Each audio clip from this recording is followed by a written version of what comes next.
Hola, muy buenas tardes ya, ¿cierto? Damos comienzo al tercer seminario virtual organizado por el Colegio de Matronas y Matrones de Chile.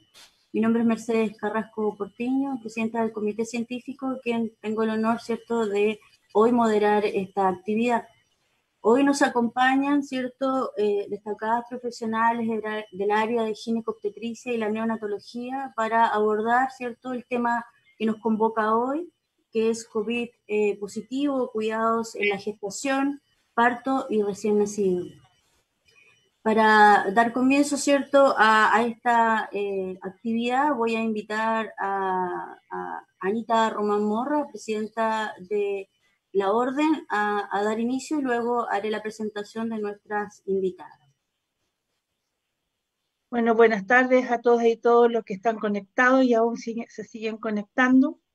Agradecer sobremanera a nuestras invitadas su presencia en este espacio, que para nosotros es muy importante.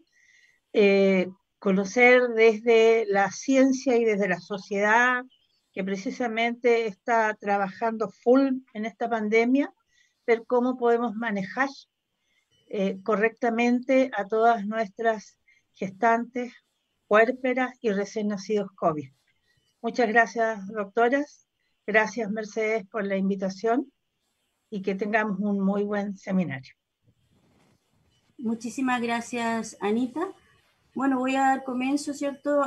Nuestra primera invitada, a quien agradecemos especialmente que haya aceptado, ¿cierto?, participar, es la doctora Mónica Theodor Donoso. Ella es jefa de la Unidad de Medicina Materno-Fetal de la Pontificia Universidad Católica de Chile y representa hoy, ¿cierto?, en este seminario a la Sociedad Chilena de Obstetricia y Ginecología. La doctora Theodor, ¿cierto?, es autora, editora, ¿cierto?, de la guía de manejo COVID-19 y embarazo, ¿cierto?, cuya última actualización fue el 14 de abril. Junto con la doctora Javiera Fuenzalida, ¿cierto?, han editado este documento, ¿cierto?, que es base y fundamental para el manejo y que hoy les viene a presentar la doctora Theodor. Le cedo la palabra y cuando quiera, ¿cierto?, puede comenzar. Muchas gracias, Mercedes. Gracias por la invitación. Vamos a comenzar entonces con la presentación.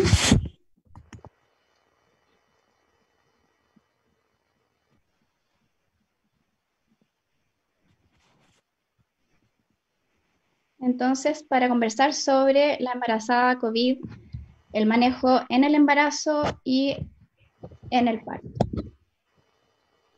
Nuestra hoja de ruta va a incluir primero que nada generalidades sobre el SARS-CoV-2, luego sobre coronavirus y embarazo, posteriormente el manejo de la embarazada con COVID, hablar sobre guías clínicas, el manejo en el embarazo, en el parto y en el puerperio.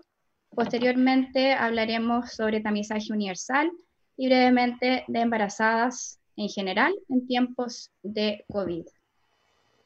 Los coronavirus son virus ARN monocatenarios, que son positivos envueltos pertenecientes a la familia Coronaviridae.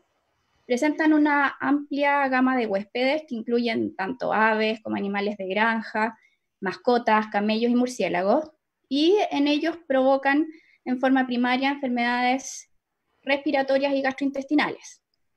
En humanos, los coronavirus causan en forma común enfermedades respiratorias leves, que incluyen el resfrío común tanto en adultos como en niños.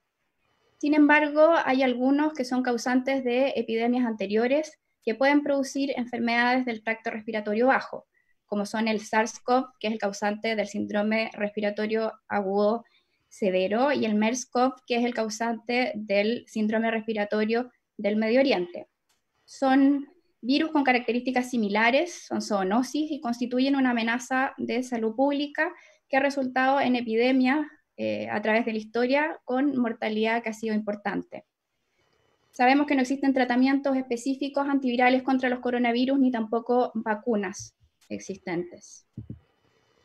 La actual pandemia, sin precedentes anteriores en nuestra época, se inició, como todos sabemos, en diciembre del año 2019, en la localidad de Wuhan, China. En enero del 2020 se reconoció por investigadores chinos la identificación del microorganismo causal al que se describió como coronavirus por su estructura y que se denominó SARS-CoV-2. Rápidamente el número de casos fue aumentando, tanto en China como en países adyacentes, principalmente Tailandia, Japón, Corea, Taiwán, pero también en Europa, y ya a finales de enero tuvieron el primer caso en Estados Unidos. En ese momento, y este mapa corresponde a principios de febrero, aún no había llegado el virus, no se habían detectado casos en Sudamérica, y nosotros, bueno, sabemos que el primer caso en Chile confirmado fue el día 3 de marzo. Este es el mapa 3 meses después. Esta es una foto tomada hoy día con el número de casos mundiales, que tenemos casi 4,5 millones de infectados con 300.000 muertes, en que ningún rincón del planeta prácticamente no tiene casos contagiados. La letalidad estimada en forma inicial por la OMS China era entre 2,3–3%. Esto obviamente con una variabilidad importante según el contexto o la localidad, pero la letalidad con los datos hoy en día está cercana al 7%, considerando los valores mundiales. ¿Cómo llegamos a esto? Bueno, el SARS-CoV-2 tiene un número básico de reproducción que es entre 2 y 2,5. Este es el número esperado de casos secundarios generados por un caso primario, o sea, cuántas personas va a contagiar un infectado. El mecanismo de transmisión del SARS-CoV-2 es de persona a persona, por gotitas respiratorias, luego de un contacto cercano a menos de 2 metros con un individuo infectado o por contacto con superficies que estén contaminadas. La transmisión vertical es muy poco probable y no ha sido comprobada, por lo menos en las series publicadas hasta ahora, ni tampoco se ha podido probar en infecciones anteriores, que son las descritas para el SARS y el MERS. El cuadro clínico en pacientes que requieren ingreso hospitalario comandado principalmente por neumonía. Se describe una historia natural que incluye 4 o 5 días de incubación con fiebre, tos, más tarde disnea, que se inicia alrededor del 6º o 7º día, la hospitalización al 8º día y el ingreso a UCI a partir del 10º día. Se describen también infecciones asintomáticas hasta en un 18% de los expuestos. Es importante considerar los factores de riesgo, que son las más importantes, comorbilidades como patología cardiovascular, diabetes mellitus, hipertensión arterial, enfermedad pulmonar obstructiva crónica, cáncer y enfermedad renal. La edad también es un importante factor de riesgo de mortalidad en los casos críticos. El embarazo es un estado de inmunidad diferente y que hace que las mujeres sean más vulnerables a las infecciones virales. Además, hay cambios cardiopulmonares que son propios de la gestación y que agregan mayor morbimortalidad a los cuadros infecciosos que tienen compromiso del aparato respiratorio. ¿Cómo se han comportado las embarazadas y los virus a través de la historia? La pandemia de influenza, al principio del siglo pasado, un 27% de letalidad tuvieron las embarazadas, y en la gripe asiática del 57, un 10% de todas las muertes ocurrió en embarazadas. Tanto el SARS como el MERS fueron responsables de complicaciones severas durante el embarazo, que incluyen ingreso a UCI, ventilación mecánica, falla renal y muerte. De hecho, la tasa de letalidad en embarazadas con SARS alcanzó un 18% y en el MERS un 25%. También las complicaciones fetales y neonatales fueron importantes, parto prematuro 25–27%, aborto o muerte fetal intrauterina un 25% con el SARS y un 18% con el MERS. En esto es importante considerar que el nuevo coronavirus tiene una estructura altamente similar a estos dos otros coronavirus. ¿Qué sabemos entonces, tras estos antecedentes ominosos, del comportamiento del virus actual? Las revisiones han ido sumando cada vez más casos. En esta descrita 116 mujeres embarazadas en China, se describen resultados maternos y neonatales entonces de COVID en embarazo. que informan un 7% casi de neumonía severa, no mortalidad materna, tasas de aborto espontáneo de alrededor de 12% en primer trimestre y de parto prematuro de 6%, y por lo menos en estos casos no evidencia de transmisión vertical. La revisión con la que contamos en la actualidad, que describe el mayor número de casos, es esta que les presento a continuación, que incluye 33 estudios y 385 pacientes. En ella se describe una presentación clínica leve en un 95%, severa en un 3.6% y crítica cercana al 1%. Ingreso a UCI de 17 pacientes, un 4%, a ventilación mecánica cerca de un 2% y solo una muerte materna. Con respecto a los datos de los partos, se obtuvieron en 252 de las pacientes anteriores, las anteriores siguen embarazadas.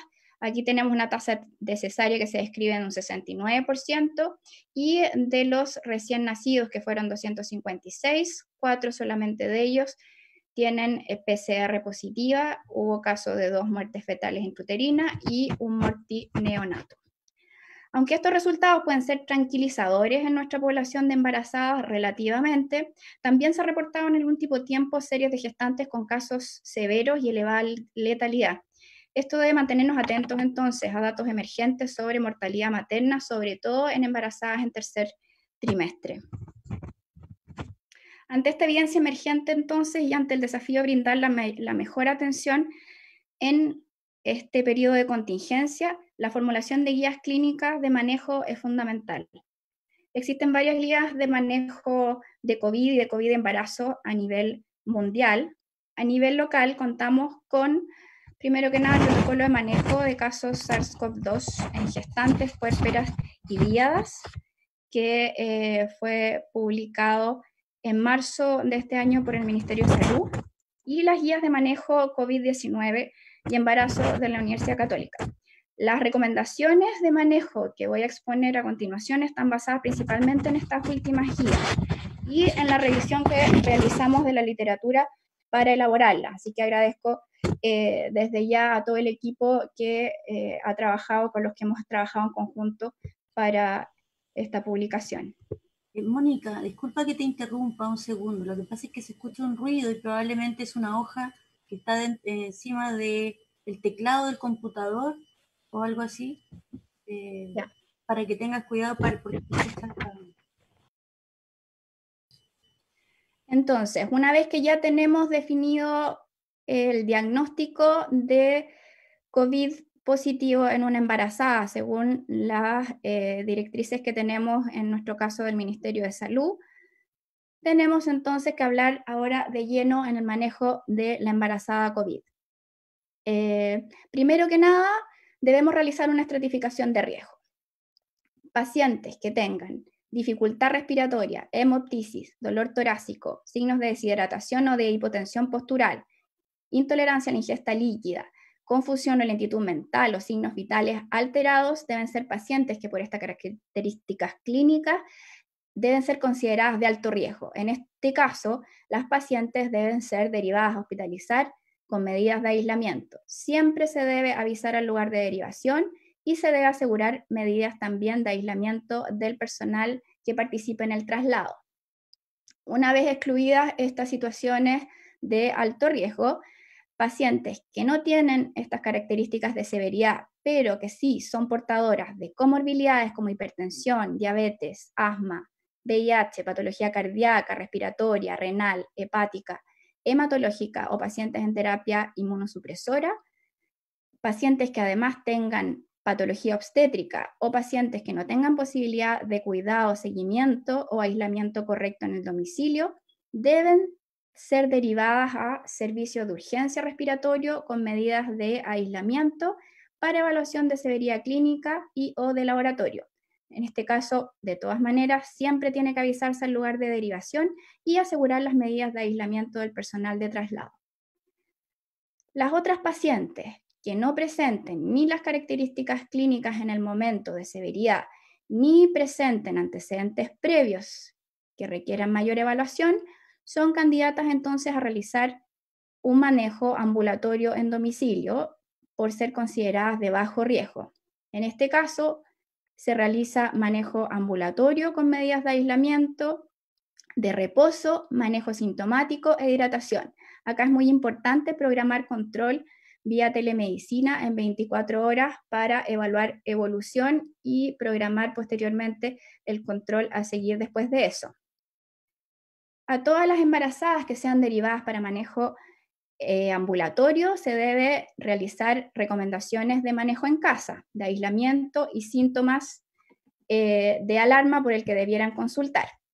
Deben evitar salir de casa a menos que sea una visita médica impostergable. No deben realizar ni participar en eventos sociales. En caso de que tengan que acudir a un centro asistencial, deben hacerlo con mascarilla y avisar previamente. En lo posible deben separarse del resto de los habitantes del hogar utilizando dormitorio y baños separados, pero si esto no es posible, deben intentar mantener siempre 1 metro de distancia y utilizar mascarilla en todo momento en su casa.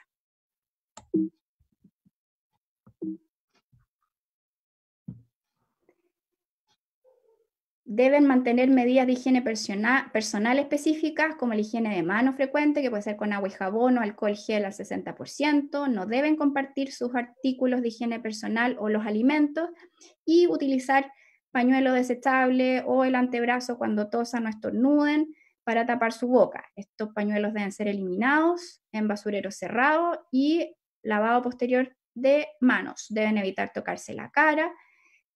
Además, medidas de higiene en el domicilio, como limpieza y desinfección de superficies de uso frecuente, lavado de ropa y ropa de cama en forma regular. Deben tener, como decíamos, un seguimiento por telemedicina a las 24 48 horas del diagnóstico y luego según la evolución clínica. Se debe educar a la paciente para consultar si presenta los siguientes síntomas o signos de alarma de compromiso en el fondo clínico: dificultad para respirar, dolor o presión torácica, hemoptisis, alteración del estado de conciencia, cianosis, vómitos o diarrea persistente, intolerancia a la hidratación oral o fiebre que no cede a las medidas físicas o paracetamol. También debe educarse en estas consultas a que la paciente consulte en caso de síntomas o signos de alarma obstétricos, como son la disminución o ausencia de movimientos fetales, sangrado genital, pérdida de líquido genital, contracciones uterinas dolorosas que duren más de 1 hora o síntomas de irritación neurosensorial, cefalea que no sea un paracetamol, fotopsias o tinnitus. Es importante contar para estos controles con un sistema de registro y de formulario en el que podamos ir anotando todo lo que se ha hecho en cada control, las indicaciones que se dieron, quién fue el evaluador, para que quede esto registrado en forma sistemática. Ahora, pacientes con riesgo moderado que han sido derivadas a ser evaluadas en urgencia deben ser controladas con signos vitales, su historia, examen físico, realizar un laboratorio general que incluya hemograma, PCR, función renal, hepática, pruebas de coagulación, según el estado clínico de la paciente, incluir gases en sangre u otros según la necesidad. Las imágenes también deben ser definidas según criterio médico. Idealmente, esta evaluación en urgencia debe ser entonces avisada al equipo de turno obstétrico vía telefónica. Y la evaluación obstétrica de la unidad fetoplacentaria debe ser realizada según criterio médico y según la edad gestacional, ya sea con ecografía, con registro basal no estresante, sin necesidad idealmente de traslado del paciente a la maternidad. Según esta evaluación en conjunto, se debe definir si el manejo puede ser ambulatorio u hospitalizado. Si es ambulatorio, las indicaciones entonces que dijimos anteriormente. Y si es hospitalizada, se debe definir según los siguientes criterios: que tenga dificultad respiratoria, hemoptisis, dolor torácico, deshidratación, intolerancia oral, compromiso de conciencia, saturación bajo 95, insuficiencia respiratoria, que la radiografía o el TAC de tórax sea sugerente de neumonía por COVID, que tenga sepsis o shock, obviamente en caso de inmunosupresión o patología crónica, con indicación obstétrica de alguna patología específica al ingreso, linfopenia, con algún criterio de severidad de neumonía o que no tenga posibilidad de cuidado ni seguimiento o aislamiento correcto en domicilio. El manejo de estas pacientes una vez hospitalizadas debe ser interdisciplinario que incluya equipos tanto de obstetricia, idealmente medicina materno-fetal, equipos también de medicina interna, de enfermedades respiratorias, de infectología.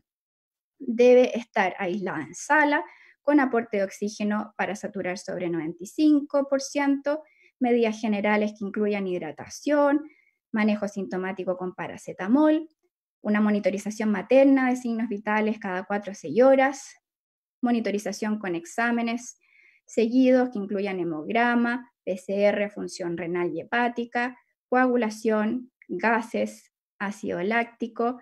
Debe incluir también hemocultivos, panel de virus respiratorios, CK, troponina, dímero D y ferritina para ir evaluando la evolución. Si es una paciente que tiene PCR negativas, debe incluirse también serología para otros microorganismos como clamidia, por ejemplo, antígeno urinario para estreptococos y legionela. Debe considerarse la necesidad de antibióticos de amplio espectro si se sospecha que haya una sobreinfección bacteriana. Debe realizarse TAC de tórax en casos seleccionados y dependiendo entonces de cada paciente, electrocardiograma. En embarazos mayores a 28 semanas, considerar realizar monitorización con registro basal no estresante diario y biometría cada 2 semanas y Doppler de arteria umbilical si es que corresponde. Importante también considerar la profilaxis de TBP con heparina de bajo peso molecular. Esto en los casos con síntomas moderados. Los síntomas severos en pacientes hospitalizadas deben ser manejados según protocolos de las unidades de pacientes críticos de cada centro. Para considerar el alta hospitalaria debemos cumplir con los siguientes criterios. Primero que nada, que la paciente esté afebril por 72 horas o más, que ciertos parámetros como la gasometría estén normal, sin requerimiento de oxígeno, que haya mejoría tanto en los síntomas respiratorios como en los exámenes de laboratorio y en las imágenes también, y el alta debe ser considerada en conjunto por el resto del equipo. También será entonces derivada a aislamiento domiciliario y con control cada 3 semanas con biometría y seguimiento según los hallazgos. Las mismas indicaciones para el aislamiento domiciliario y control por telemedicina en 48-72 horas, con también la indicación de consulta en caso de signos de alarma. No existe tratamiento antiviral efectivo que esté comprobado. Se han utilizado diferentes esquemas, inhibidores de la proteasa, también otros medicamentos como la hidroxicloroquina, citromicina e interferón. Ninguno de estos medicamentos sabemos que está contraindicado durante el embarazo. Ahora, para considerar el uso de drogas en embarazadas, nos sustentamos en estudios observacionales en la mayoría de los casos. Ahora, a partir de esa información es que debemos evaluar los riesgos versus beneficios y tenemos claro que ciertos medicamentos, como por ejemplo la hidroxicloroquina o los antivirales, tienen un beneficio muy importante en utilizarlo en pacientes con lupus o con VIH respectivamente. En esos casos el beneficio supera ampliamente el riesgo, pero en el caso del coronavirus el beneficio es discutible, por lo que estos riesgos toman un valor diferente. Ahora, el embarazo no se ha considerado ni identificado aún como uno de los factores de riesgo importantes para la madre. Sin embargo, en pacientes que estén cursando con cuadros graves, habrá tanto riesgo para ella como para el feto. Entonces, bajo esa perspectiva, son un grupo de pacientes, las embarazadas, que requieren un enfrentamiento preventivo más agresivo y, si necesita tratamiento, se debe administrar. Sobre el uso de corticoides para maduración pulmonar no están contraindicados y deben utilizarse según las indicaciones obstétricas habituales cuando estemos ante riesgo de un parto prematuro. Sobre el momento y la vía de parto, esta decisión debe ser individualizada, considerando la gravedad del cuadro, las comorbilidades existentes en la paciente, la historia clínica. En casos leves a moderados, se puede continuar el embarazo a término y la vía de parto será elegida según condiciones obstétricas habituales. En casos críticos, bajo las 24 semanas, el manejo de la paciente debe ser como a una no embarazada y se debe considerar la interrupción solo si el embarazo está condicionando el manejo de paciente crítico. Sobre las 24 semanas, la interrupción debe ser independiente de la gestacional por cesárea. el uso de corticoides no está contraindicado, como ya lo habíamos dicho, pero no debe retardar la interrupción estar esperando que se cumpla el curso de corticoides. Eso es algo importante. El manejo durante el trabajo de parto y parto. Todo este proceso debe realizarse en salas de aislamiento, en general con la mínima cantidad de personal de salud, y todos los que intervengan deben utilizar el equipo de protección personal. Ya la paciente debe estar con mascarilla durante todo el proceso, se debe realizar monitorización fetal continua y control de signos vitales que incluyan frecuencia respiratoria y saturación de oxígeno en forma horaria en la embarazada. La anestesia neuraxial no está contraindicada y la atención del parto se realizará en un pabellón previamente designado con el mínimo personal presente. Todos ellos deben estar con la protección personal adecuada. El puerperio y la recuperación postparto inmediata debieran ser en una sala de aislamiento e idealmente en salas que no sean de maternidad, sino que en salas en que sean de pacientes respiratorios para no exponer al resto de las pacientes que son negativas. La información científica con la que contamos actualmente no permite definir con precisión cuál es el mejor manejo del recién nacido cuya madre es SARS-CoV positiva. Aparentemente no existe transmisión vertical del coronavirus, de modo que al momento del parto consideramos que el recién nacido es no infectado. Es probable, eso sí, que el apego y en general el contacto cercano con la madre favorezca el contagio del recién nacido, pese a la implementación de las medidas de cuidado adecuadas. Con respecto al aislamiento del recién nacido, este debe quedar aislado de contacto y gotas por 14 días. Puede ser esto en la misma habitación de la madre, pero a 2 metros de distancia. Para suspender el aislamiento del recién nacido a la madre, esta debe cumplir con los criterios de una paciente no contagiante. Con respecto a la analgesia, sabemos que la evidencia actual no sugiere que el uso de antiinflamatorios no esteroidales perjudique el curso de la enfermedad. Por lo tanto, podemos utilizar en la analgesia postparto de las mujeres positivas la misma analgesia que utilizamos en cualquier puérpera, de acuerdo a los usos habituales del servicio. Así que medicamentos como AINES, paracetamol, opioides que incluyan tramadol son buenas opciones. Con respecto a la lactancia materna, este es otro tema controversial, no existe evidencia publicada hasta el momento de paso del virus a la leche materna. Las series publicadas realizan búsqueda activa de este en la leche usando PCR y hasta ahora los resultados publicados son negativos. Pero dado los pocos casos reportados hasta la fecha y que existen casos de infección neonatal que podemos deducir que probablemente fueron por contacto más bien, algunos autores desaconsejan la lactancia materna hasta tener más datos. En estos casos, la opción sería extracción de leche, que se descarte para mantener el estímulo y la alimentación en ese momento y en ese tiempo del recién nacido con fórmula, o la extracción materna y administración de la leche por parte de un familiar que esté sano. Esto considerando que puedan ser pacientes que mantengan todas las precauciones para evitar la contaminación de la leche. Con respecto a la alta materna, en caso de infecciones leves o asintomáticas, es según indicación obstétrica habitual, educando obviamente sobre las medidas de aislamiento domiciliarias y del recién nacido. El seguimiento de todas maneras lo hacemos vía telefónica a las 48-72 horas y luego a la semana. En los casos en que se realice cesárea, idealmente, si la situación lo permite, se debiera cerrar piel con un material que sea reabsorbible para así evitar que la paciente deba consultar nuevamente para retiro de la sutura. Y si esto no es posible y la paciente debe ir de todas maneras, se debe citar a última hora del día, con mascarilla y la protección del personal de salud previamente descrita entonces, y después de eso debe realizarse un aseo terminal del box de atención. Las mismas indicaciones en caso de que la paciente requiera acudir a urgencia por otra causa.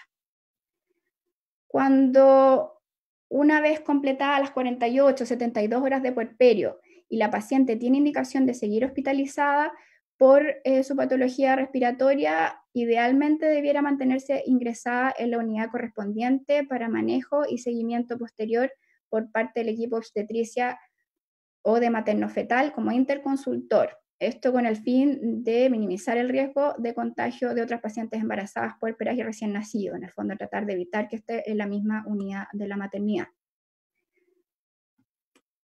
Las series de casos publicadas sobre cribado universal en embarazadas provienen en general de maternidades de Estados Unidos y describen porcentajes considerables de positividad en los test realizados en embarazadas que son asintomáticas y que ingresan en trabajo de parto, entre 13 y 30%.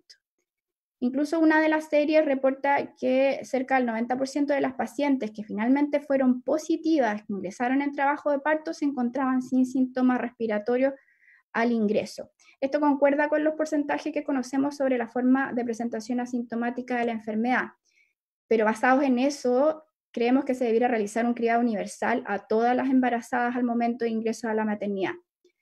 Es muy importante identificar a las pacientes infectadas asintomáticas, porque esto nos permite instalar todos los protocolos definidos respecto a medidas de protección personal, aislamiento, medidas de protección al recién nacido y seguimiento de la diada con vigilancia dirigida a la aparición de síntomas y de eventuales complicaciones.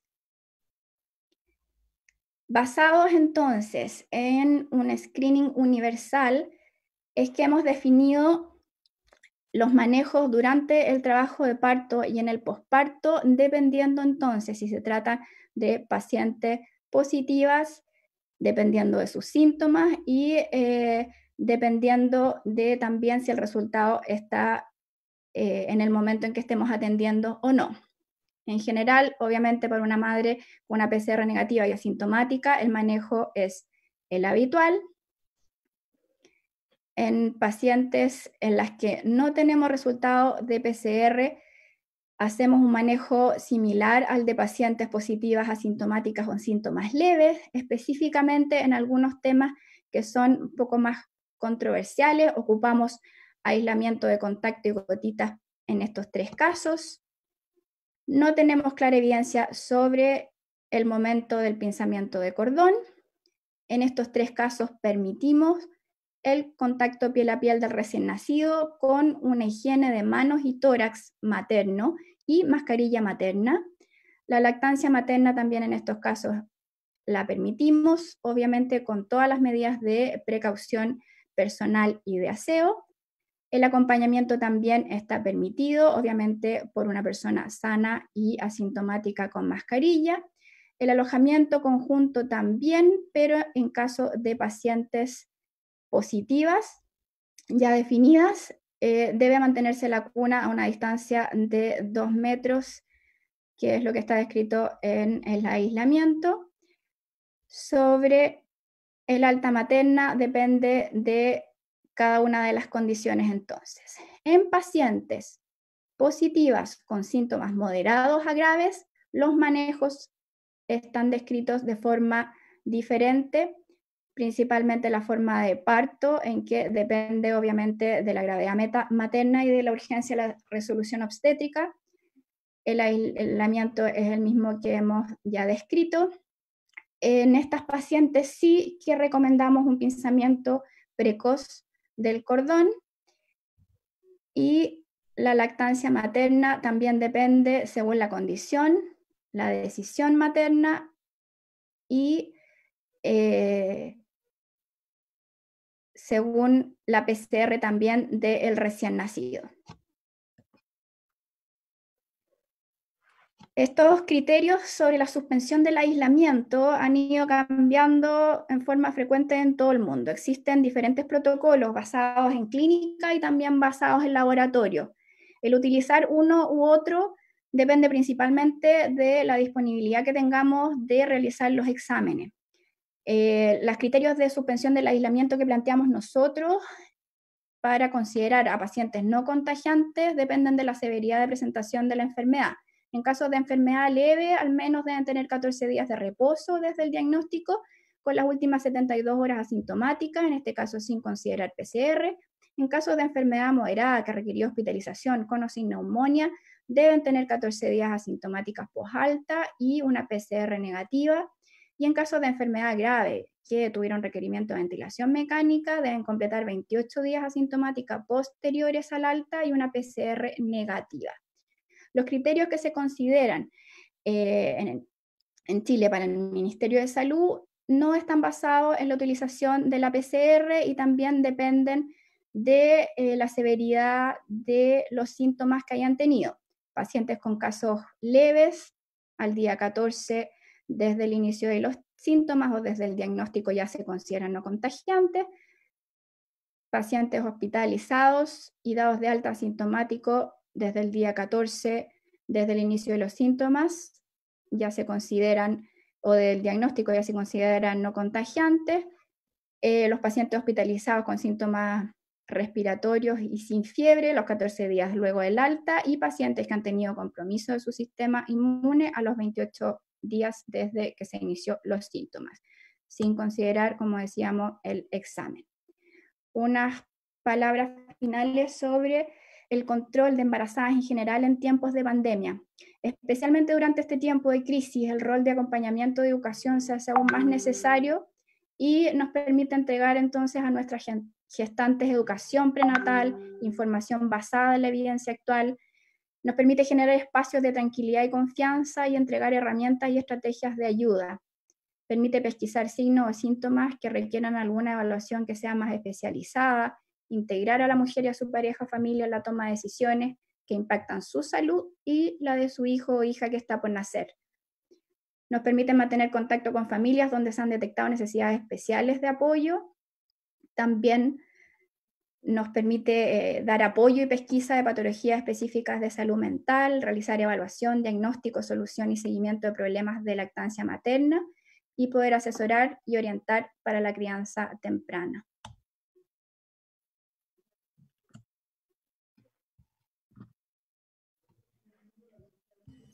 Muchísimas gracias, doctora Theodor. La verdad es que ha sido una presentación muy clara, con mucha información y obviamente ha respondido muchas ya de las preguntas que estaban haciendo las colegas a través de las redes sociales. Para poder continuar, ¿cierto?, con la segunda presentación, vamos a dar paso a la segunda presentación, ¿cierto?, a la segunda relatora, y luego al final vamos a concentrar las preguntas para ambas, si no les importa, de que son las 12:37. Quiero recordar a quienes se han integrado a la red social del Colegio de Matronas y Matronas de Chile, que estamos en el tercer seminario virtual COVID positivo, cuidados de la gestación, parto y recién nacido. Actualmente tenemos 320 personas conectadas al Facebook Live. Hemos recibido saludos desde Uruguay y recorriendo todo el país desde Viña del Mar, Iquique, Chile Chico, Frutillar, Punta Arenas, etcétera, que iremos reconociendo, ¿cierto?, a lo largo de las preguntas que hagamos al final. A continuación voy a dar la palabra a la doctora Soledad Urzúa.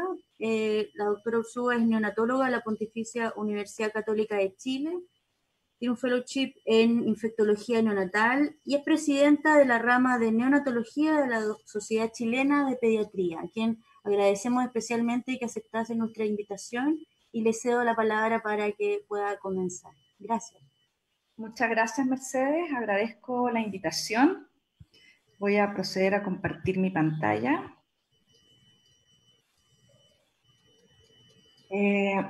Bueno, nosotros en realidad durante todo este tiempo hemos estado trabajando intensamente en el tema de COVID y recién nacido, inicialmente con muy poca evidencia y muy poca literatura, pero en el tiempo han ido apareciendo cada vez más publicaciones y más argumentos para ir tomando algunas determinaciones. Sin embargo, todavía tenemos varias que no tienen evidencia suficiente y yo quiero compartir con ustedes lo que hemos encontrado.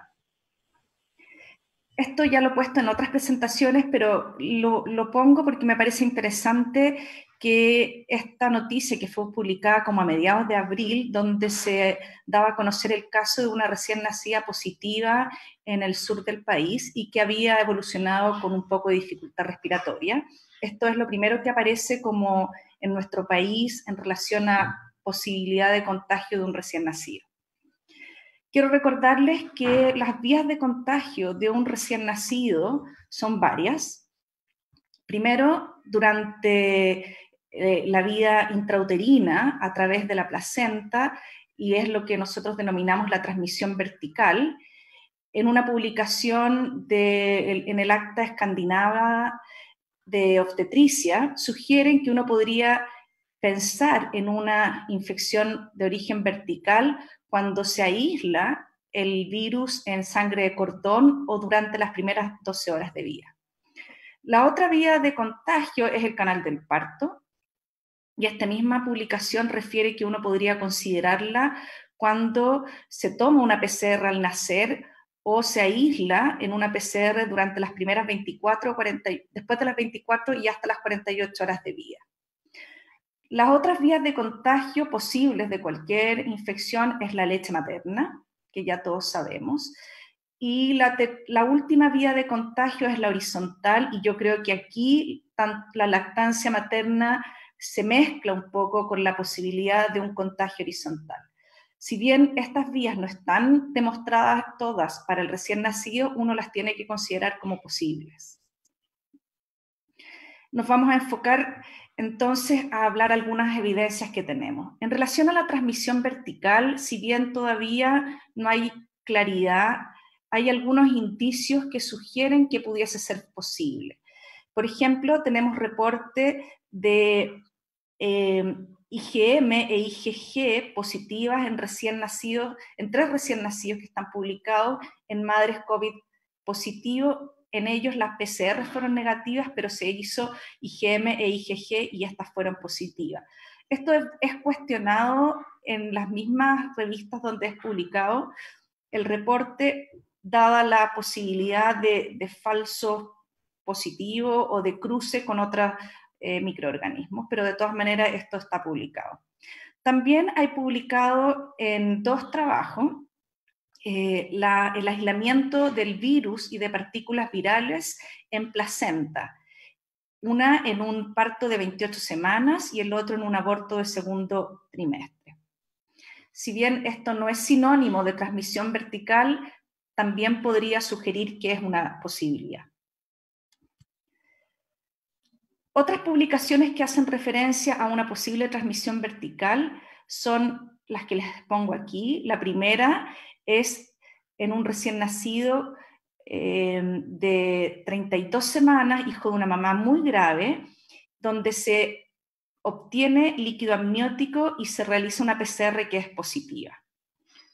Y el otro caso es un recién nacido de 33 semanas al que se le realiza una PCR a las 16 horas de vida y también esta es positiva. También una mamá muy grave, y en este último caso, el recién nacido nunca tuvo contacto con su madre directo, no se hizo apego, se separaron inmediatamente, por lo tanto aquí es una luz de que pudiese haber traspaso vertical o al momento del parto.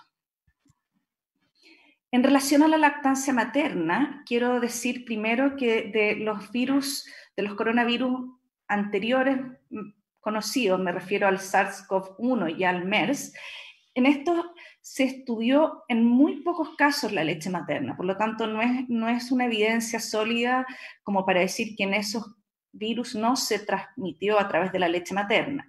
Y en este caso del COVID-19, hasta abril no había reporte de aislamiento viral en la leche materna. Se habían estudiado 23 muestras de 16 mujeres y todas eran negativas. Sin embargo, en las últimas 2 semanas han aparecido en 2 publicaciones, una en realidad que todavía está en vías de publicación, en que se evalúa la leche materna de una puérpera durante 4 días consecutivos, y en ellos durante el día 10 y 13º de vida del recién nacido la muestra fue positiva. Y en otra publicación donde aparece una descripción muy escueta de que a esa madre se le estudió también la leche materna el día siguiente al parto y también fue positiva. Quiero decir, sí, que la lactancia materna igual es una vía de contagio desde el punto de vista horizontal, pues si bien la leche materna no necesariamente transmite el virus, el contacto tan estrecho es una posibilidad clara de transmisión de la infección de la madre a su hijo, por lo tanto, pudiese considerarse una condición de riesgo. ¿Qué pasa con los casos de recién nacidos publicados? Al menos hay 10 series publicadas de díadas, madres y recién nacidos, que en un total concentran 162 recién nacidos.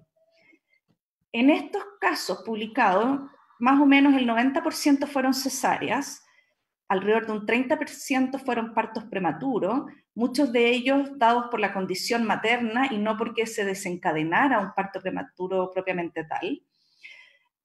Y el 13% de las madres fue asintomática y 5% de ellas presentaron síntomas después del parto. En estas series hay 17 recién nacidos que fueron confirmados positivos, lo que es alrededor de un 10%. Quiero decir que esto a mí me parece una cifra importante, o sea, 10% de recién nacidos, hijos de madres positivas, resultó positivo en algún momento de su vida postnatal. La positividad promedio fue alrededor de los 7 días y fueron prácticamente todos recién nacidos de término.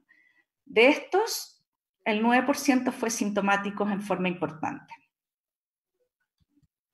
Aquí no les voy a hablar de estas series, pero les quiero mostrar que les voy a mostrar los casos de recién nacidos positivos. Aquí hay 10 niños positivos y ustedes ven que la mayoría evoluciona con síntomas relativamente leves, algunos asintomáticos, y los síntomas van desde el ámbito gastrointestinal, pero también hay síntomas respiratorios y en otros casos fiebre. Todos estos niños evolucionaron favorablemente. Y estos son los otros casos positivos que están publicados también, todos evolucionaron bien y la mayoría tuvo algún síntoma del respiratorio, ya sea cianosis o un distrés respiratorio leve, y también un caso asintomático. En relación al caso que les comenté inicialmente del recién nacido chileno, que fue publicado en la prensa, este fue un recién nacido que a las 30 horas de vida, estando en puerperio, inicia un cuadro de apneas y de saturaciones. La mamá no tenía factores de riesgo claros, por lo tanto no se le había realizado una PCR, y aquí se reinterroga a la madre y aparece que en realidad ella no había mantenido un aislamiento muy constante durante su embarazo. Se le hizo una PCR a la madre, que fue positiva, y la segunda PCR del recién nacido también resulta positiva. Aquí les muestro que también en el mundo han aparecido una serie de publicaciones más informales de recién nacidos en todos los países, y la pongo porque hay varios de ellos en que reportan recién nacidos que han fallecido. Aquí yo les puse las series de casos informales que yo he recolectado y entre ellos más o menos hay 27 positivos. Les muestro aquí los que han fallecido en Brasil y en Filipinas. ¿Qué pasa con el parto y el puerperio? La verdad es que esto ha transformado el parto y el puerperio en un evento bastante solitario para las madres. De partida ya no tienen las visitas que suelen tener en tiempos normales, donde va los abuelos, va toda la familia a conocer a este recién nacido. Muchas de estas mujeres han tenido que ir a tener sus hijos sin ni siquiera un acompañante, el marido o la pareja, porque se encuentran también contagiados o son contactos y por lo tanto no pueden ingresar. Y además, la eventual separación de sus hijos es un elemento que se considera y que es muy estresante también. Recomendaciones para el manejo neonatal, hay muchísimas descritas, la Academia Americana de Pediatría, la OMS, en España, y nosotros en la rama, en conjunto con otras ramas de la Sociedad Chilena de Pediatría, en conjunto también con el Comité Consultivo de Infecciones Neonatales de la Sociedad Chilena de Infectología y el Comité Asesor de las Subsecretarías de Redes del Ministerio, realizamos unas recomendaciones, las primeras a fines de marzo y la segunda o actualización fue a mediados de abril. En estas recomendaciones se hacen varios escenarios y quiero comentar ahora cuáles son los puntos que son más controversiales y que son controversiales para nosotros, pero que también han sido difíciles en todos los otros lugares del mundo. Primero, todas las recomendaciones, y las nuestras también, hacen énfasis en la importancia de la visita y el consejo prenatal.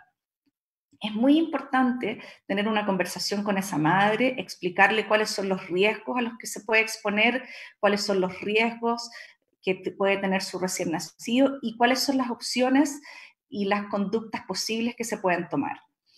Aquí les muestro esto que me parece muy interesante. Es una publicación de hace como un mes atrás donde hablan sobre la reanimación neonatal y los cuidados post-reanimación, y ellos plantean que debiésemos conversar con los padres y considerar también los recursos disponibles y ofrecer 3 opciones de conductas, dependiendo cada una con mayor o menor riesgo y cómo están los recursos, etc. Por ejemplo, la opción A son aquellas opciones con muy bajo riesgo, cuando hay recursos abundantes y el volumen de pacientes es muy bajo, pero aquí también está una opción intermedia donde hay mayor riesgo, pero no sabemos cuánto, cuando hay menos recursos o el volumen de pacientes es mediano, y la opción C, que son conductas donde el riesgo puede ser mayor, los recursos son más limitados y el volumen de pacientes es alto. Lo voy a explicar un poquito más cuando les vaya mostrando las distintas conductas.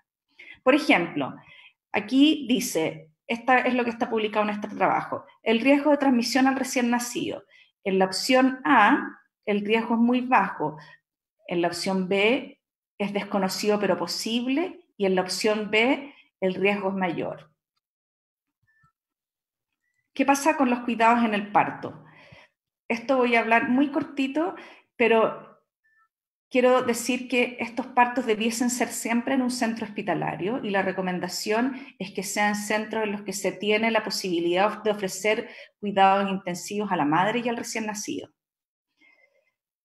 En estas recomendaciones también es importante evaluar si es necesario que el equipo esté dentro de la sala de parto y eventualmente en cesáreas programadas, mujeres sanas, sin ningún riesgo, tal vez el equipo de reanimación neonatal debe estar preparado, pero no dentro de la sala para evitar el riesgo de contagio del personal.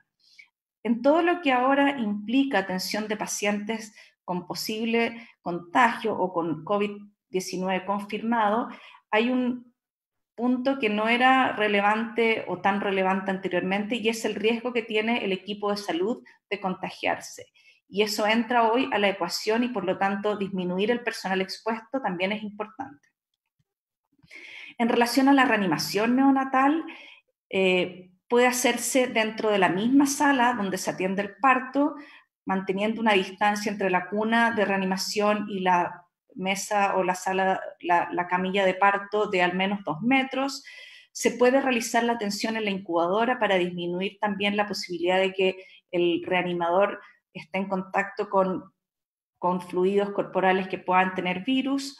La reanimación se debe hacer tal cual como está establecido en el programa de reanimación neonatal y la Academia Americana de Pediatría. Se debe utilizar una mascarilla N95 frente a la posibilidad de intubación del recién nacido o cuando hay algún procedimiento que pueda generar aerosoles, por ejemplo, ventilar a presión positiva, etc. Hay que usar filtros en las piezas de reanimación o en la bolsa de anestesia. Y bueno, todo procedimiento, como les dije antes, que genera aerosoles debe ser con protección del médico que lo realiza con una mascarilla N95. ¿Qué pasa en relación al apego? Vamos de nuevo a esta tablita. Lo que dice esta tabla es que la opción A, que es la que tiene menos riesgo, recomienda no hacer contacto piel a piel entre la madre y el recién nacido. La opción B, que es la de mediano riesgo, dice que puede haber contacto en mujeres que son asintomáticas, tomando las precauciones del uso de mascarilla y de higiene de manos. Y la opción B, que es aquella en que hay mayor posibilidad de contacto, se puede también hacer el contacto piel a piel, pero este debe ser cuando la mujer es asintomática o con síntomas leves. ¿Qué es lo que nosotros recomendamos en la rama? Es que si la madre es asintomática y el recién nacido es de término, es posible hacer apego al momento del parto, pero manteniendo todas las precauciones para evitar la transmisión al recién nacido.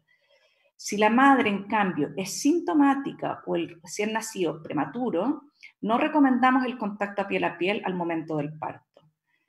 Si la madre solicita hacerlo, es importante conversar con ella todos los riesgos a los que ella se va a enfrentar, y esto debe quedar registrado además como una decisión de la madre. En relación al puerperio y la lactancia, ¿cuáles son las opciones de alojamiento que pueden existir? Uno es aislar al recién nacido separado de la madre.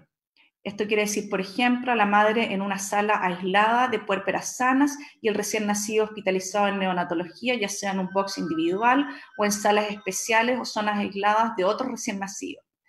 La otra opción es que tengan un aislamiento en conjunto, es decir, que ambos estén separados por al menos 1,80 m de distancia, pero separados sí de otras díadas sanas para evitar contagiar a otras mujeres.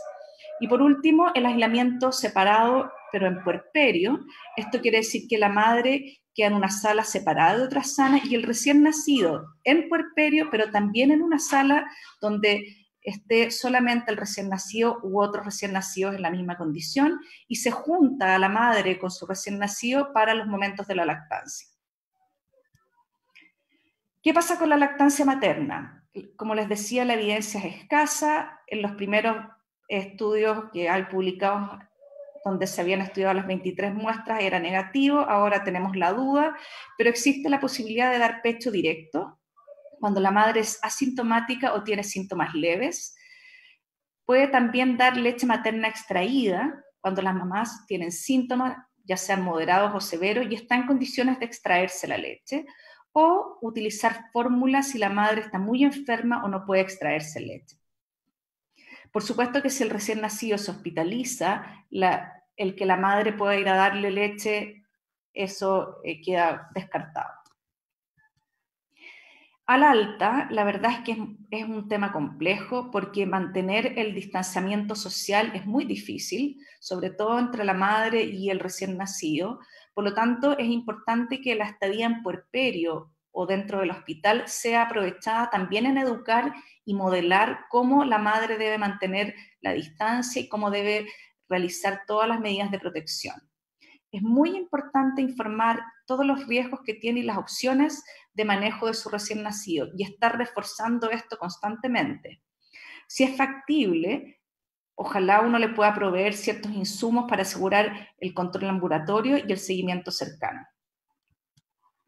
Aquí les puse algunas fotitos de cómo llevar a cabo estas medidas de aislamiento, porque a veces dicen, bueno, es muy difícil mantener la distancia de 1,80 m. Si es que la madre tiene su cama y pone la cunita del recién nacido a los pies, eso mantiene una distancia de 1,80 m. El lavado de manos también es fundamental. La mamá tiene que lavarse las manos cada vez que va a ir a atender a su recién nacido. El uso de mascarilla, fundamental. La extracción de leche, si es que la realiza, también debe ser con todos los mecanismos de protección, usando mascarilla, higiene de manos, eventualmente higiene de los pechos también. Esterilizar todos los elementos que va a utilizar para la extracción de leche. Este es un resumen de las recomendaciones de la rama, donde diferencia si la madre tiene síntomas leves, moderados o severos, y si el recién nacido es asintomático de término o de pretérmino y sintomático, y ahí vamos viendo en el fondo qué hacer, si tomar o no la PCR al recién nacido, cómo debe hacer el puerperio, si es en conjunto o no, si se debe aislar al recién nacido en las unidades de cuidado intensivo, cómo debe monitorizarse y cómo se hace las indicaciones del alta. ¿Qué mensaje les quiero decir? Que aún no existe evidencia clara en relación a la transmisión vertical ni a la transmisión a través de la leche materna. Hay algunas luces, pero todavía es muy escasa la información. La mayoría de los casos descritos en recién nacidos son por transmisión horizontal, y a mí me parece que no es menor que el 10% de los recién nacidos de madres COVID positivo también se contagien. Es un número importante que hay que recordar. De ahí la importancia del aislamiento y el distanciamiento entre la madre y el recién nacido. Recordar que en todo lo que es el manejo del recién nacido y del parto, entra en la ecuación el riesgo del equipo médico. Es fundamental el consejo médico y la educación hacia la madre, contar todas las opciones, reforzar todas las medidas, desde explicar cómo debe hacerse la higiene de manos, cómo debe colocarse la mascarilla, cómo tocar a su recién nacido para evitar el contagio, etc. Y por supuesto que frente a la poca evidencia que existe, es importantísimo mantener la prudencia y evitar conductas que puedan poner en riesgo al recién nacido. Quiero agradecer a la rama de neonatología y a la SOCHIPE que han contribuido a hacer todas estas recomendaciones, al Grupo Asesor de Neonatología de la Subsecretaría de Redes, a la Sociedad Chilena de Infectología que también nos apoyó en las recomendaciones, y a todas las unidades de neonatología y hospitales y clínicas del país, a sus jefes de servicio que nos han ayudado a ir recabando la información. Es complejo que todas estas conductas sean un solo modelo a seguir, porque cada centro y cada hospital tiene una realidad propia y por lo tanto muchas de estas sugerencias van a tener que ser adaptadas acorde a esas realidades. Muchísimas gracias. Ahí les dejo algunas referencias que pueden ir a mirar.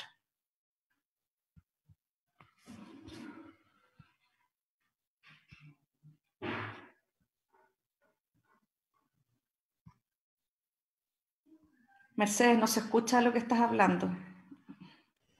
Muchas gracias, Soledad.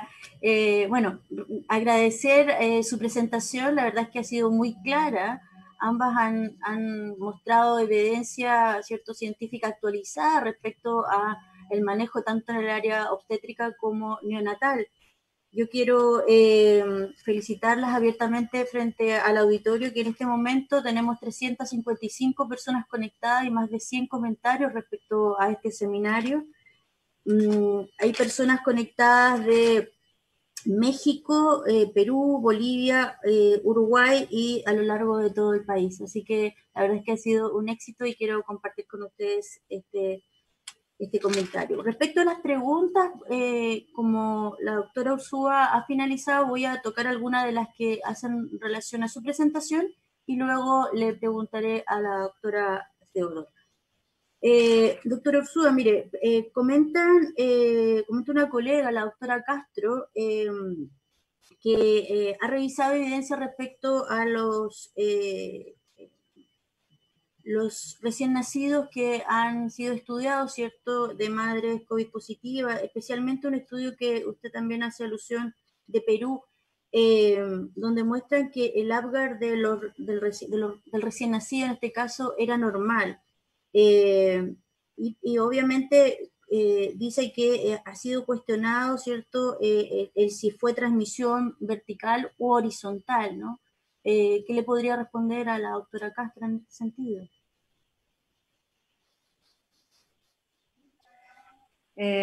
Gracias por la pregunta. Mira, efectivamente, de todos los casos que yo he revisado, que son muchísimos, y de toda la serie, los APGAR en general son bastante buenos. ¿Ya? No se ve un porcentaje significativo ni de pacientes asfixiados, y los resultados en general han sido buenos. En relación a la publicación del paciente de Perú, por lo que se lee en la publicación, ese paciente fue manejado separado de su madre desde el principio. Y yo creo que es muy difícil saber si la transmisión fue vertical, es decir, antes, o durante el mismo nacimiento, el contacto con los fluidos del parto. Yo creo que eso es algo que en el tiempo vamos a tener que ir dilucidando, pero me parece que lo deja como en ese periodo de tiempo, o vertical al final del embarazo, o muy durante el trabajo de parto. Vale, muchísimas gracias. Otra pregunta que hace alusión a los elementos de protección de personal, que ha sido muy polémico, ¿cierto?, reivindicado por distintas ramas profesionales de nuestro país.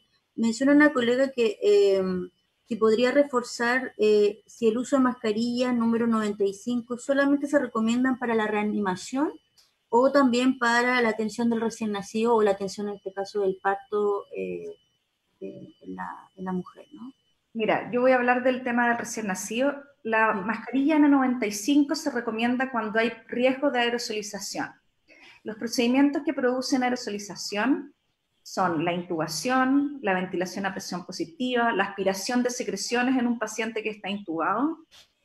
Esos son los que se relacionan al recién nacido. Si uno anticipa una posible reanimación, por ejemplo, un parto prematuro, uno debiese o disponer de la N95 inmediatamente o tenerla de un acceso muy rápido. En un parto normal o en una cesárea electiva en que la reanimación es poco probable, podría hacerse solamente con la mascarilla corriente, quirúrgica, pero sí siempre hay que tener una N95 de fácil acceso, porque todos los que trabajamos en recién nacidos sabemos que de repente puedes tener igual una depresión neonatal y que necesites reanimar. Pero también sabemos que la mayoría de los pacientes recupera con la estimulación y con los primeros pasos de la reanimación y no necesitas ir a ventilar ni a intubar. Por lo tanto, yo creo que hay que tenerla cerca, pero no es indispensable llevarla a cada parto. Vale, muchísimas gracias. Bueno, hay una pregunta de Valeria Díaz que ya respondió usted con estas recomendaciones muy claras al final, ¿no? Que mencionaba ella, ¿qué hacemos como matronas y matrones? Las recomendaciones de aquella madre con sospechas de COVID por contacto o con otra puérpera COVID confirmada, ¿no? Considerando que esta madre está en sospecha. Es decir, si podría reforzar algunos de los elementos que mencionó al final para responder a Valeria Díaz, por favor. Perdona, para entender bien la pregunta, ¿te refieres a qué hacer cuando tenemos a una madre que estaba en contacto con otra? No me quedó claro. Lo que pasa es que cuando la madre se va de alta, ¿cierto? Y ha estado en contacto con una puérpera COVID positiva, estaría bajo sospecha, obviamente, por contacto con otra. En ese caso, ¿cuáles serían las recomendaciones para el puerperio y en este caso para el manejo del recién nacido en la casa? Mira, hay que recordar que lo que se considera el compartir con una persona y considerarla contacto también tiene algunos criterios. Vale. Por ejemplo, que este contacto sea sin protección, que sea por más de 20 minutos o cualquier otro contacto más estrecho que ese. Si tú me dices que una mamá estuvo con otra, compartieron habitación durante 2 días y una de ellas fue positiva, catalogaría como contacto y por lo tanto esa mamá tiene que irse a cuarentena con su hijo, ella y su hijo en cuarentena, eso significa no salir, mantenerse encerrados en su casa. Ellas dos, si están sanas, no necesitan entre ambos tener algún distanciamiento, porque estoy pensando en una mamá que estuvo con su recién nacido en puerperio. O sea, han estado siempre juntos. Ellos deben mantenerse juntos, pero sí en cuarentena de otras personas. ¿Se entiende? Sí. Y obviamente ante cualquier síntoma mínimo, recién nacido que no quiere alimentarse, recién nacido que empieza con tos o que está con fiebre o decaído, es motivo inmediato de consulta. Perfecto, muy claro. Bueno, Paula Dorúe consulta, ¿cierto?, sobre la población vulnerable, es decir, tenemos un alto porcentaje de vulnerabilidad dentro de la población que accede a los servicios sanitarios en nuestro país. ¿Qué recomienda usted, cierto, respecto a la dificultad o a la inexistencia de poder mantener un distanciamiento con otros miembros del hogar en el caso de familias vulnerables, ¿no? Como en el caso que menciona recién? ¿Cuáles serían las recomendaciones mínimas a tener en cuenta cuando la posibilidad del distanciamiento físico, más que social, es complejo, ¿no? Mira, ese es un tema no menor, porque hemos visto en varios centros en que toda la familia está enferma o está contagiada y no hay posibilidad de mantener el aislamiento del recién nacido. Yo diría que la conducta tiene que ser conversada con los padres y las decisiones pueden ir desde que el recién nacido se mantenga hospitalizado hasta que la madre y la familia estén en condiciones de recibirlo, y eso es lo que está publicado en la serie china y en las recomendaciones en que se mantenían absolutamente separados por 14 días. También está la posibilidad de que un cuidador externo, alguien de la familia que esté absolutamente sano, se haga cargo de ese recién nacido, lo alimente con leche materna extraída o con fórmula según lo que decían con la madre. Y cuando ninguna de esas opciones es posible y la única alternativa es que ese recién nacido se vaya a su casa con esa mamá contagiada y esa familia contagiada, es ser extremo en el cuidado, o sea, dejar, como les mostré en la foto, al recién nacido a los pies de la cama, lavarse las manos a cada rato, cada vez que van a tomar a ese recién nacido, usar constantemente mascarilla. Si la madre está muy enferma y no logra sacarse leche o alimentarlo, darle fórmula también con las medidas de higiene extremas, o sea, extremar todas las medidas. Yo no te puedo decir que toda guagua debe ser separada porque hay condiciones en las que eso tampoco es factible, y en ese sentido hay que ser súper majaderos en las medidas de higiene, en el distanciamiento, y para eso todos los que trabajamos en salud tenemos que educar a estas mamás cada día de cómo limpiar, cómo cuidar, cómo usar la mascarilla, cómo extraerse la leche para tratar de que su hijo no se infecte.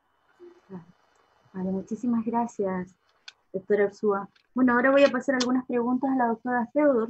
Miren, pregunta Marcela Lid, pregunta sobre esta ausencia de cribado universal que tenemos en Chile y que recomienda usted, ¿cierto? Recomendó en su presentación. Dice, a falta de ausencia de este cribado, ¿sería recomendable se tratar a las puérperas como COVID positiva y mantenerlas aisladas en el posparto? ¿Cuál es su opinión al respecto? En el caso de que está aumentando obviamente los contagios y en general, o sea, bueno, Chile, ¿no?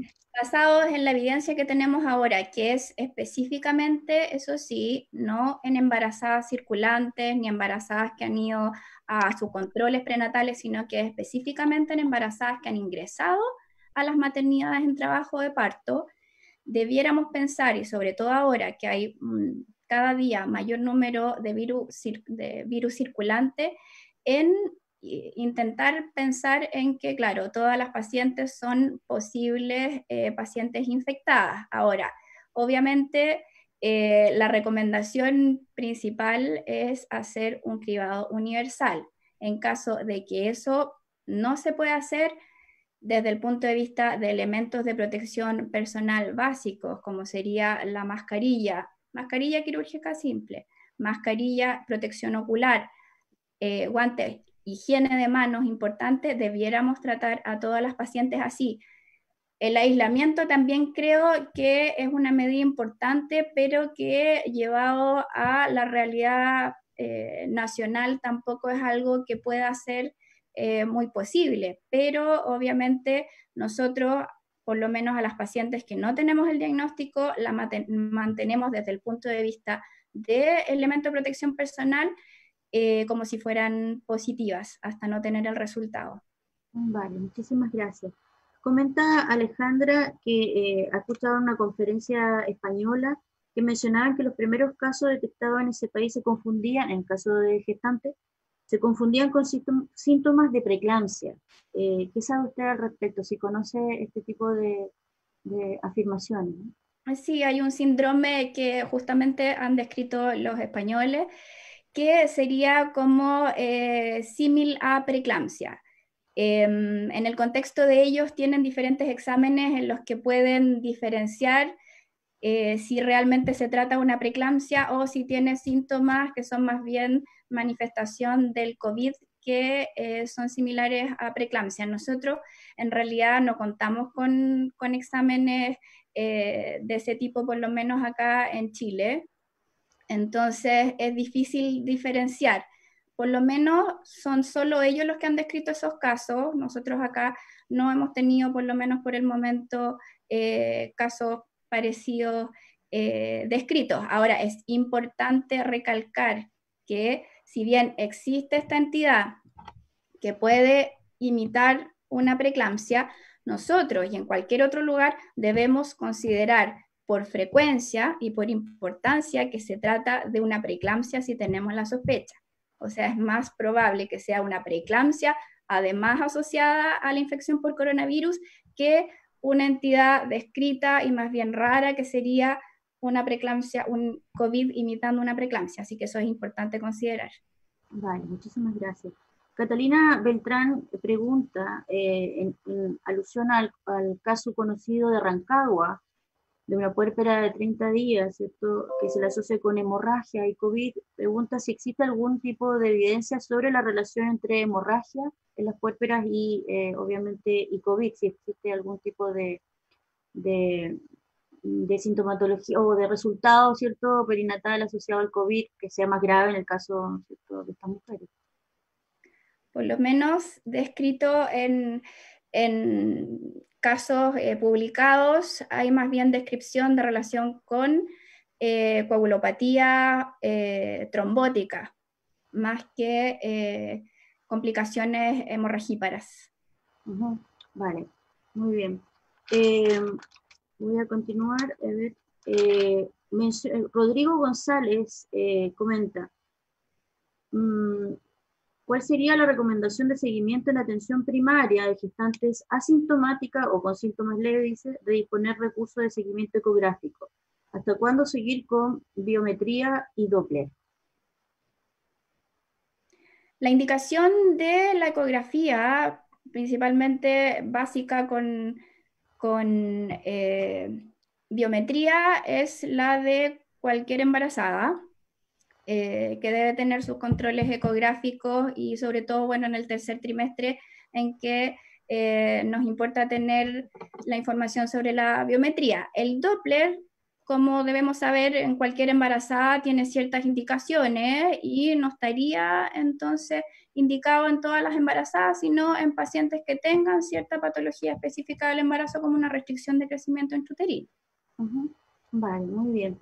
Y por último, antes de darle la palabra a Anita Román, para ir finalizando, ¿cierto?, este seminario, me preguntan sobre la guía que mostró al principio de su presentación respecto a no la que ustedes editaron, sino a la del Ministerio de Salud.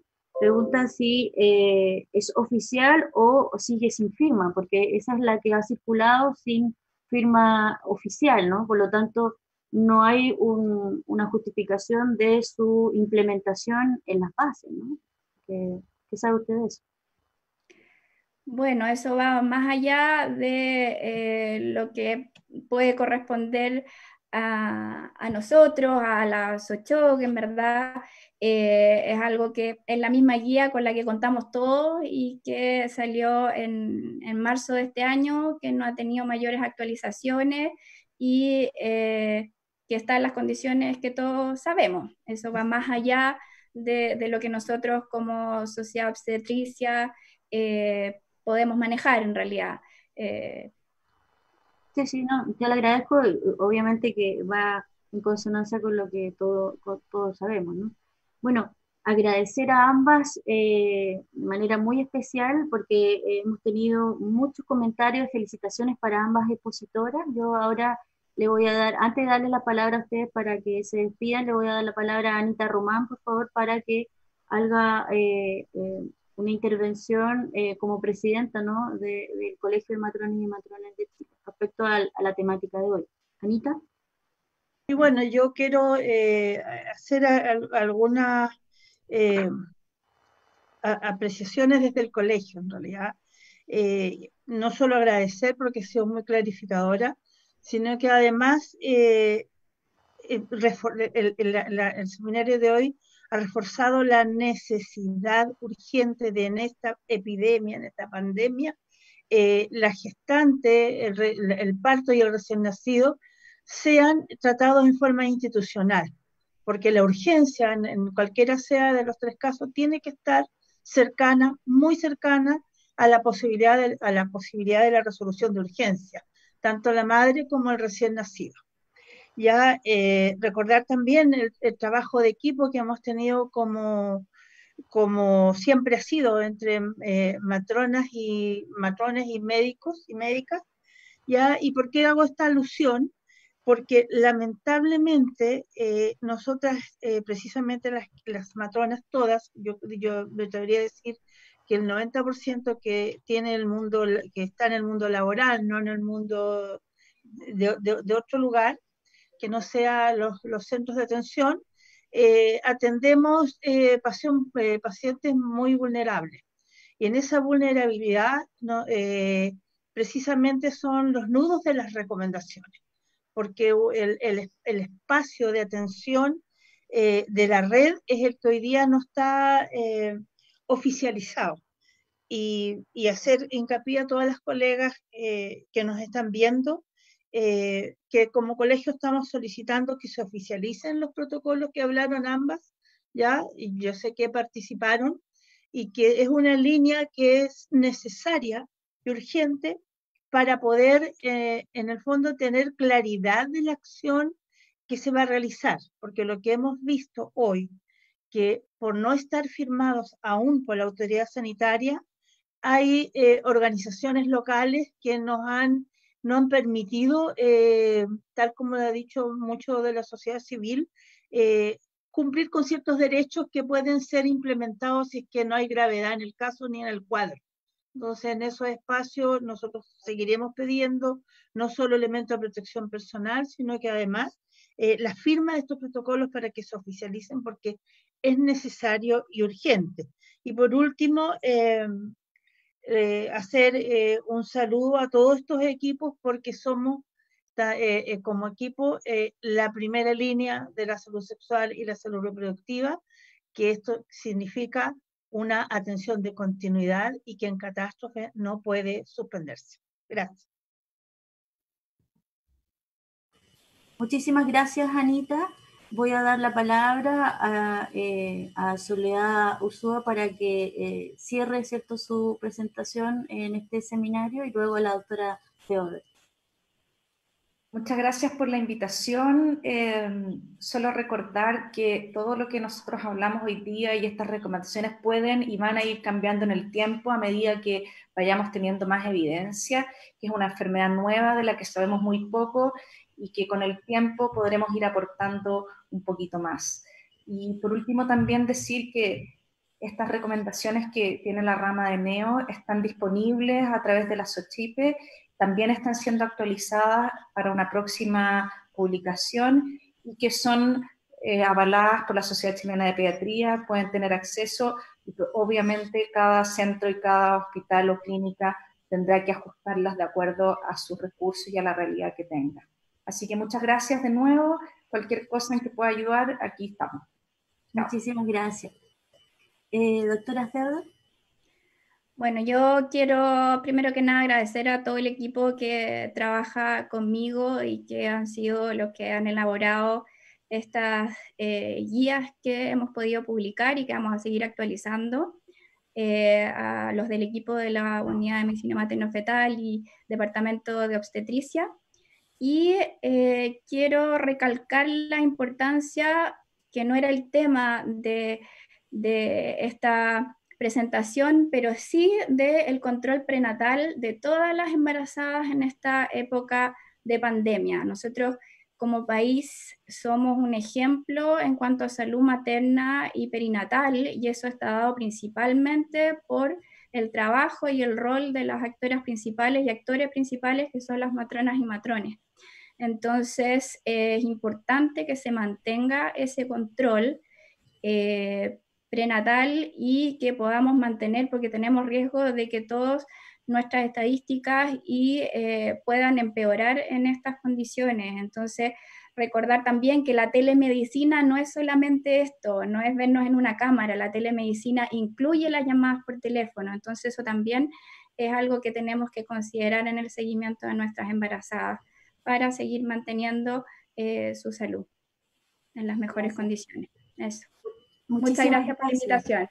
No, gracias a ambas, ¿cierto?, por haber aceptado participar en este seminario sobre gestación, parto y recién nacido. La verdad es que ha sido un éxito tanto de asistencia como del alto contenido presentado.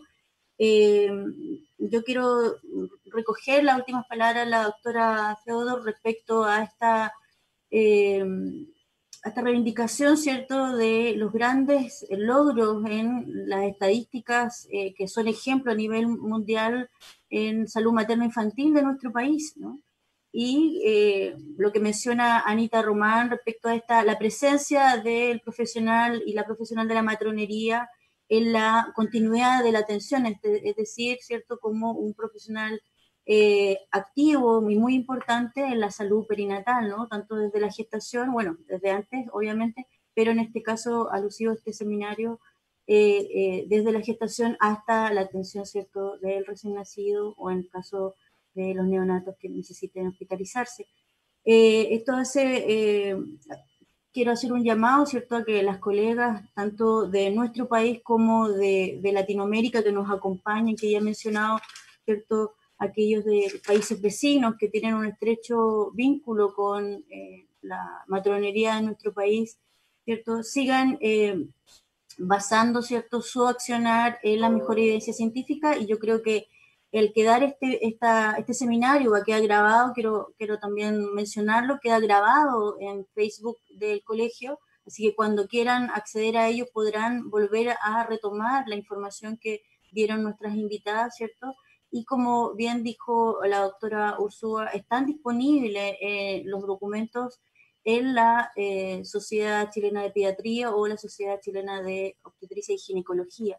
Esperar, ¿cierto?, que la autoridad sanitaria dé prioridad, ¿cierto?, a estos protocolos, y obviamente, como bien lo mencionaba Soledad, tienen una actualización permanente, pero la base de la estructura, ¿cierto?, está, y todavía las bases de nuestro país están esperando que bajen, ¿no?, de manera oficial, ya que, por ejemplo, en la atención primaria se pueden justificar los recursos derivados de las municipalidades, ¿no?, de otro nivel, ¿cierto?, que no sea el central. Entonces, yo nada más quiero agradecer, ¿cierto?, vuestra participación, a la audiencia que ha hecho más de 100 comentarios y a los casi 360 personas que se conectaron hoy. Así que muchas gracias y doy por finalizado este seminario.